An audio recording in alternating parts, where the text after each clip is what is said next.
Kenapa korupsi susah dihilangkan di Indonesia? Dan kenapa AI yang lagi gencar disosialisasikan Pak Gibran justru bakal bikin angka korupsi makin naik? Jadi saya Jenderal Buku Indonesia akan melakukan operasi militer pada buku 21 pelajaran untuk abad ke-21. Karena di sini Yuval Noah Harari membuka fakta bahwa ini era di mana para ilmuwan, perusahaan, dan pemerintah lagi belajar meretas otak manusia. Mengingat sebagian besar planet kita didominasi para tiran yang ambisi bangun dinasti, yang masuk nominasi OCCRP. Banyak orang menderita kemiskinan akibat korupsi. Makanya mereka memanfaatkan algoritma big data buat menciptakan kediktatoran digital di mana kontrolnya di tangan segelintir elit.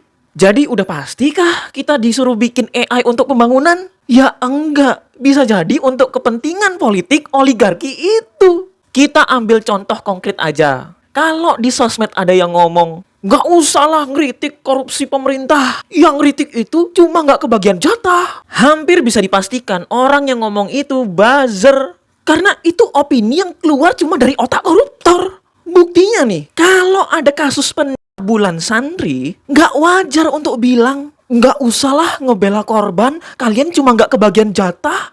Cuma pelaku yang bisa ngomong begitu. Jadi kalian ngerasa korupsi itu wajar karena otak kalian sudah dicuci. Makanya Harari bilang di buku ini, revolusi dalam bioteknologi dan infoteknologi akan memungkinkan kita merancang otak, membunuh pikiran dalam otak, bahkan memanipulasi otak. Dan sama seperti eksploitasi alam menyebabkan masalah ekologi, eksploitasi otak menyebabkan masalah sumber daya manusia.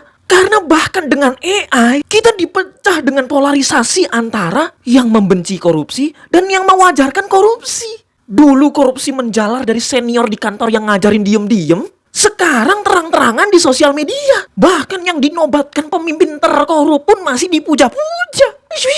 Jadi, kenapa korupsi susah dihilangkan di Indonesia? Dan kenapa AI yang lagi gencar disosialisasikan Pak Gibran justru bakal bikin angka korupsi makin naik? Nah, semua dibongkar di sini. Jadi yuk baca 21 pelajaran untuk abad ke-21 karena ingat selalu prajurit, baca buku harga mati.